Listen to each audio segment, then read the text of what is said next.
right, 5 minutes after 11 o'clock. Thank you for tuning in. You know, I got a way to introduce our next guest. Listen to this, Lauren. You're going to like this. It's going to storm, right? Benjamin Franklin, according to the story, right, went out in a storm one day, and he had a kite, and he had a key, and he somehow figured out electricity. That's my schooling. That's right there in a nutshell. Who knew when we figured out electricity that you were going to be able to use it to help with our health? How do you like that for a segue? You see? Because I read my notes here. Lauren Debick is in the studio. She is the manager of marketing communications at Ocala Health, and she has invited another great guest. He is Dr. Ramil Goel. He is a board-certified cardiologist specializing in electrophysiology. Thank you, Benjamin Franklin, at the Cardiovascular Institute of Central Florida. Now we have to figure out what that is and how we benefit from that. Good morning, Lauren, first of all. Ladies first. How are you? Good. And good morning, doctor. Hi, good morning. How are you doing? Nice to meet you. Very nice meeting you too. So I guess start with the obvious question. What is is it physiology? That is correct. Cardiac electrophysiology. To be exact. The heart.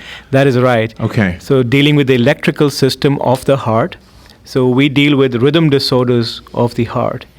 And not many people realize it is electricity flowing through the heart which governs the heart rate and the rhythm. Without me knowing what to ask, I'm going to ask you in a dumb way, but I think you'll understand what I mean. Where's the electricity come from? Where's the battery? That's a great question. Really?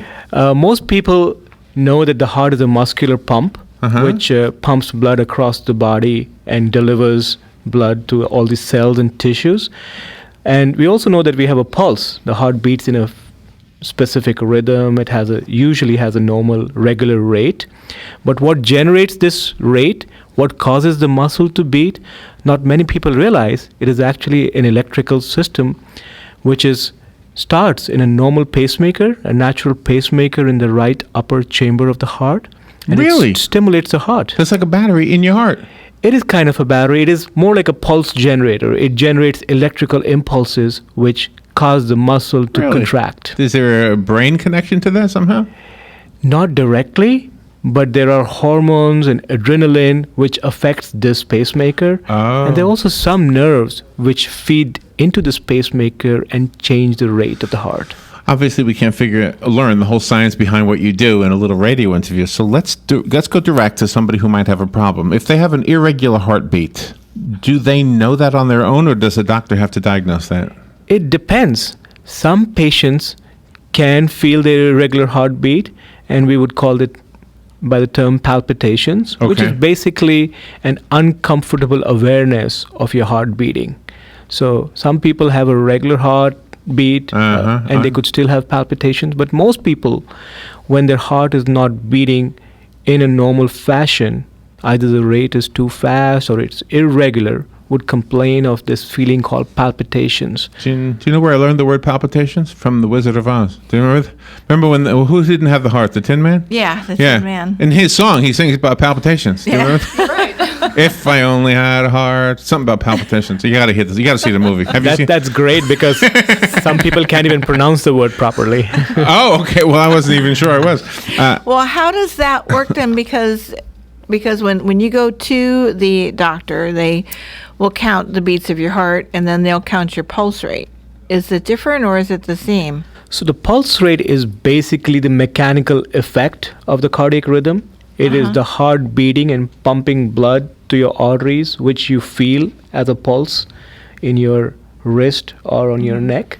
So the pulse rate, yes, it is a measure of the heart rhythm. It is an indirect measure of the heart rhythm. So, I don't want to say something that isn't really necessary for the listeners, but I'm just curious about this. When a heart is transplanted from one person to another, or when a heart is temporarily taken out while you guys do your thing, is that how it stays alive? Is because of that battery in the heart? That is absolutely right. So in general, if somebody gets a transplanted heart, he or she also gets a transplanted natural pacemaker with that new heart. So that patient. And it's funny you bring cardiac transplant up, because in the past, the way you would do transplants is they would keep a part of the patient's own heart intact and put in the rest of the heart, the transplanted, the donor heart in. Oh, my so the goodness. patients would end up having two pacemakers. Oh. One is for their own natural pacemaker, which belonged to the previous heart, which was taken out, and the new pacemaker with the new heart. Wow, how did they so figure they would that have out? two pacemakers. Wow. Wow, it's amazing that this is all figured out. So when you do your work, somebody has an irregular heart rhythm, right? Am I saying that right? That is correct. You do your work. Do you use electricity to correct electricity? So in our field of work, we have this natural pacemaker, which I mentioned in the heart. The way it activates the rest of the heart is through very specialized electrical pathways, which make the heart beat. If there's abnormality in the way the impulse is generated or transmitted to the rest of the heart, you get rhythm abnormalities. So what we do in our field is place catheters in the heart, which are basically electrical wires, and we can kind of study the way electricity is flowing in the heart. That's amazing. It is pretty cool. And so what that tells you then is what? And what do you do with that information? So once we know that the electricity is not flowing in a right way, we can do things. We can either identify the areas of abnormal impulse generation, and if I could use a colloquial term, we can zap those areas, which basically what ablation Use is all all the about. colloquial terms you want. Oh, So Okay, very good. I understand that. I understand the word zap. I wasn't sure what colloquial meant, but when you said zap, I got it. Well, you knew palpitations from a very young age. So All right. So, could somebody die if they didn't get this treated? that is correct. Most of the time, it is a discomfort, inconvenience. It affects the patient's quality of life. But yes, if the impulse generation is very fast, rapid, or it's very slow, if the impulse meets an obstruction, and the heart won't beat in that case, and people can die. But emotions play a big role in how the heart beats, though, because if you got different kinds of emotions, that's going to reflect on the beating of the heart. Absolutely. If you're stressed out or if wonder you're why. in tension, I wonder why God did that to us. I mean, why does that happen? You fall in love, your heart beats faster. it's because Why do we cry? You know, when you cry, why does that happen? well, I wish I were a psychiatrist also. I mean, why do your eyes water? That doesn't help anything. I don't know. I'm sorry, it's a different subject, but why does the heart speed up? That's a good question Ron brought up. So in general, nature has given us a mechanism that when our body's needs are increased, when we are requiring more oxygen, when the body cells and muscles are requiring more blood supply, the heart rate will go up. So when you're exercising, the heart rate appropriately goes up. So it's a beautiful mechanism, a feedback mechanism that our heart rate can go up or down depending on the demands of our body. If the phone rings at 2 a.m., the heart rate starts The going heart rate fast. goes up, right. We do have a phone call right now. If you'll put your headset on, you'll be able to hear our caller. And as long as you can hear me, I know Lauren knows this already. Can you hear me? Yes, I can. Okay. And we have to take a break in about 1 minute and 20 seconds, so we might break this up into two parts. Good morning. Thank you for calling. You're on the air. Yes, thank you. Doctor, a person with an enlarged heart because of untreated high blood pressure, the person goes back and treats his high blood pressure. Can the heart return back to a normal size? Again, the answer is not straightforward like to many questions, but yes, it is possible that if the blood pressure is treated, there may be a stage up to which the changes in the heart may be reversible. So it is possible that the heart size may go down to normal. Does age play a role? Thank you. Thank you for the call. Absolutely. The younger you are, the more likely you'll recover? Is that usually the way it is with most things, right? Absolutely. And the longer you've had the damage, the less likely you are to recover. Okay. Let's take a little break. The phone call is excellent, and we would love more. If you have a question for Dr. Goel, the number is 622-9622. Lauren Debick is here with Dr. Ramil Goel. We'll be right back. Questions are, you just call them in, 622-9622. We'll be right back.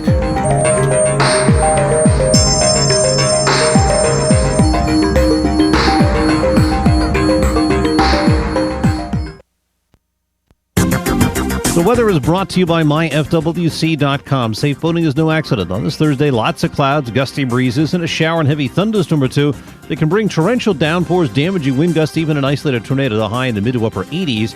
Then rather cloudy and breezy Thursday night with some rain and a thunderstorm, low 74 to 78. Friday, mostly cloudy and windy with still a little rain at times and a thunderstorm, the high in the 80s.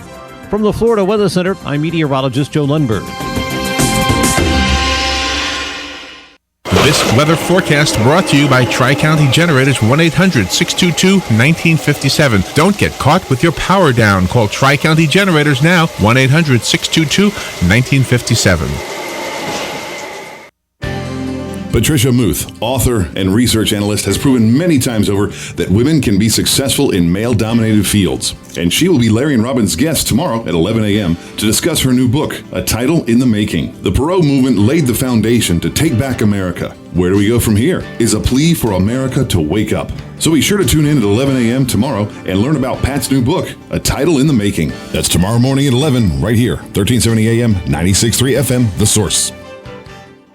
You can't put it off any longer. It's time to replace your home's AC system. The answer is ACEsolvesItAll.com and an exceptionally efficient AC system. Let the pros at ACE show you how you can save on energy monthly and give your family added comfort. The great thing is that ACEsolvesItAll.com is on call 7 to 7, 7 days a week at no extra charge. For a limited time, mention WOCA and get a special discount. Call 877-765-4ACE or ACEsolvesItAll.com. Until you go into Automax, Marion County's #1 pre-owned dealer for over 15 years, and see their upfront pricing and how Automax puts their low outlet price, along with the Carfax and complete vehicle information on the window of every single vehicle. Then, and only then, can you take advantage of great finance offers, like rates from 2% with 0 down, and no payments for 90 days with loan approval. View all these great prices and vehicles on the corner of 17th and Easy Street. Automax. Quality cars, outlet prices.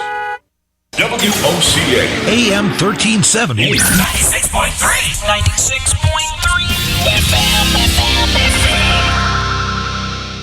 Hi, I'm Big Daddy Don Garlitz, asking you to support adoption by purchasing a Choose Life license plate from your county tag office. You know it costs a lot to give a child life. Many times a woman is forced to make a bad choice because of financial pressures.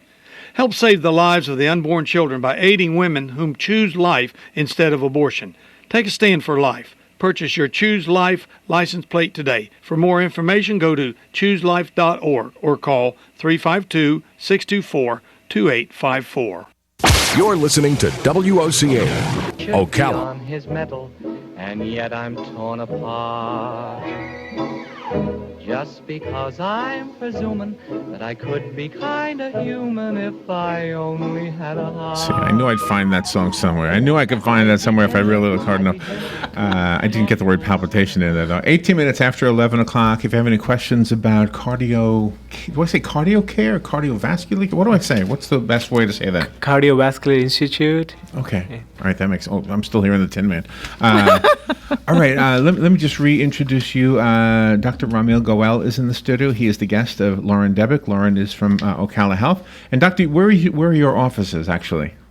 So we have offices at 3 different locations. Okay. 2 of those locations are in Ocala, and one of the locations is in near the villages in Lady Lake. Oh, okay. Down the village. Well, that's good. That's correct. A lot of hearts down there. A lot of heart attacks. All those golf carts. We try to be wherever the need is. I'm sorry, I'm being silly about a serious topic. So the phone line is open if you have any questions for Dr. Goel. So what are the conditions that cause the conditions? Is it our diet? Is it our lifestyle in general? Again, that is still a work in progress about why do people develop rhythm problems, but some of the common rhythm problems like atrial fibrillation are thought to be lifestyle related. Again, high blood pressure, diabetes, being overweight, all of those influence the development of conditions like atrial fibrillation. And you have to have some kind of idea what's going on in each individual to do different kinds of treatment options. Right. So we try to do diagnostic tests, and some of these diagnostic tests can be done in the patient's homes. We can put in monitors on them. We can catch electrical signals so we know what their heart rhythm is doing. Oh, really? That is correct. So in today's world, sometimes you hear about doctors visiting, quote unquote, their patients by way of like Skype or something like that. So how does that work? Do you have equipment at their home that you can read? It's interesting you asked that question, because when patients go home with monitors, yes, in the past they would have to come back to the office and we would read their monitor to download the data from the monitor. Okay. But now we have equipment we can place in their homes. The patients take that equipment home and we can monitor them wirelessly from their homes. So we know what their heart rhythm is doing, what their heart rates are doing. And then that would help in your determination if they need a pacemaker or not. That is correct. So it depends on what kind of rhythm abnormality we find. If their rhythm is a slow rhythm problem, then that means their natural pacemaker is not functioning right, or the transmission of those impulses to the rest of the heart is not right, and we can put in a pacemaker. Some patients have the opposite problem where their pacemaker or heart is going too fast. Oh. And then we can offer them ablation treatments, which is basically what I mentioned, the zapping of the heart, where we place catheters in the heart and destroy the extra cells which are causing those fast rhythms. Oh, wow. So that's not the different, Lauren. I think last guest you had was talking about ablations on the spine, right? Correct. Yeah, so it's the same sort of kind of thing? Is it radio frequency? This is radio frequency also. Okay. It is actually similar to the radio waves that we are using right now to transmit to people's homes on their radios, but it is the radio frequencies emit from a catheter, which is a metal electrode placed in their heart. We touch that electrode to their heart surface and we can destroy those cells that way. And then how do you put the pacemaker on? Is it? So the pacemaker is the other modality of treatment that we offer. The pacemaker goes in the chest wall and it has wires going to their heart, which is stimulating their heart when the need for stimulation arises. You know, in a way, the way you explained it, it makes an artificial pacemaker seem not as scary. The way you explained it, now that we know that there's already one in there naturally, so this just replaces that one. That is absolutely right. So artificial pacemaker is generating very tiny electrical impulses, and that is all what is required to stimulate the heart into beating, into coming into action. And doctor, we do have a phone call, and Lauren, if you can put your headsets on, we'll go to the phone. Good morning. Thank you for calling and for waiting. You're on the air with Dr. Ramil Goel. Yeah, good morning. Doctor, I have a question for you. I'm a Bible student, and in the King James Bible, the Lord tells you certain food not to eat and certain food to eat. Is there something to that? Can you eat just anything, or is it? You know, I was wondering about that question. How you think about a certain food you eat is good and certain food is bad? So in general, to maintain good cardiovascular health, you know, we all know that avoid trans fats, avoid excessive salt, avoid high sugar foods. And which is true because all of these conditions will lead to arrhythmias in the long term. But acutely, which is over the short term, increased use of caffeine or caffeinated beverages, sodas. Gosh, everything I take, everything I drink. I got coffee here, I had sugar before. Oy. Well, sometimes you need that to wake us up, right? So some part of it is maybe necessary, but if it take too much of that, it can stimulate the heart into going into arrhythmias. But okay, so theoretically, if I had a perfect diet, would I never have heart problems, or that could still happen anyway, even in spite of a perfect diet? So that's a hypothetical question if you had a perfect diet. Yeah. But aging process will also catch up with us. It's so it's hard to imagine that one would never have, but yes, you can delay the onset of these problems if you take care of yourself. We had this is not a political question, but we had a congressman in here one time, and one of the things he was pushing for, and I don't know if he succeeded or not, but it was passing legislation that, I don't know if it required defibrillators. Yeah, defibrillators in restaurants. In churches. Yeah, like in public places. Yeah. And I always thought, oh my gosh, if somebody's having a heart attack and they're asking me to do that thing we see in the movies, you know, stand back, right?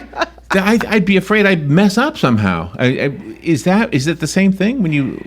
There's a reason those defibrillators are called automatic external defibrillators. So they're automatic. So once you put on the pads, most of the work is done by the defibrillator. Oh. But it is critical that if somebody passes out or has an episode of cardiac arrest, that they get defibrillated as soon as possible. Really? It can save life. It can save brain matter. If we delay that defibrillation process, which means getting somebody out of cardiac arrest, it can cost them their life, or even if they're revived, they can lose brain matter. That's and really serious stuff. that is correct. So do we need, like when they put them in a restaurant, does somebody give classes so that the person who would respond to the person lying on the floor would know what to do? A lot of times these defibrillators have very simple instructions, but yes, people need to be aware of where the defibrillator is, how to put the pads on properly, and not to get nervous or too, excited about that. And maintaining calm is probably, and not going into cardiac arrest yourself. Right, exactly. Yeah. That's huge All right, responsibility. We've had another phone call, and after this phone call, Lauren, maybe we can give out the phone number so we can... Absolutely. Because the interview is only going to be so long. Dr. Ramil Goel is our guest. Good morning, and thank you for calling. You're on the air. Yes, I have another quick question, if I could, please. But if you think you're having a heart attack, how much aspirin should you take? So if you think you're having a heart attack, the first thing you should do is call 911 or emergency medical services. But you should do all the measures that were recommended by a doctor. Maybe you have nitroglycerin at home, you should take that. And usually it is recommended that you should take 325 milligrams of aspirin. There you go. Thank you. Lauren, do you want to give out phone numbers? Absolutely. So if you do have any healthcare questions or need help in finding a physician, we invite you to call our healthcare hotline, and the number for that is 1-800-530-1188. And is that for all medical questions or just heart related? All medical questions. Oh, everything. I think that's when we called, right? When you had Robin had the Bell palsy. Did we ever tell you that? No. Yeah, one day, and this got nothing to do with heart. I got an echo going here. But one day, Robin was talking. We were doing a commercial, and I thought she was talking like a pirate, just to have fun. She was going ay ay ay ay ay, right, with the lip. The lip was going down, and then I said later on, you're still doing that thing. How come you're still doing that thing? Next thing we think it's a stroke. So now we rush her to the hospital. They took her right in. Yep, Ocala Health. We went to Ocala Health, and West Marion. And fortunately, yes, they were really good. They even knew who she was. They they told me, "You wait out there, Robin. You come in." I think they had been in the studio, like you. Yeah. So anyway, so long story short is they figured out it was something called Bell's palsy. Went away in a week. Yeah, I was lucky. Oh my gosh. Yeah. So God, anything can happen. We're so fragile, aren't we? We are. So we called that number. And they're the ones who said you got to come in right away. Yeah. Absolutely. Yeah. But we didn't use an ambulance. I was the driver. Yeah. Yeah. Well, with electrophysiology, you really have been making great strides to help other people. That way, you're able to prevent a lot of things from happening just by having the knowledge and passing it on to your patients. That is right. It is probably one of the youngest branches of medicine, and it's amazing to see the progress that has happened over the last 20 years. So we are able to do things which were unimaginable even 20, 30 years ago. And you've just given us a great interview and a great program. How old are your children? They are 4 and 9 years old. Oh, well, they're watching right now. Say hi to them. They're on the... Hi, Arman and Rehan. I love you. I love that. So this will be a video. You can save it forever and share it, and Lauren will tell you how to do that after the interview. Thank you, Doctor. Thank you for coming in. And for the listeners, if any of this will be of help to somebody you love, you care about, share the video. We will always put this make this available on our WOCA YouTube channel and on the WOCA Facebook page. Dr. Ramil Goel, it's an honor to get to say hi to you. Thank you for coming in. Thank you for the opportunity. And Lauren Debick, you're outstanding. Thank you for doing what you do. Thank you for having us. Always a pleasure. We will take a break. We'll be right back. Fun with Joe coming up. It's all about the weather today on Fun with Joe. We'll be right back.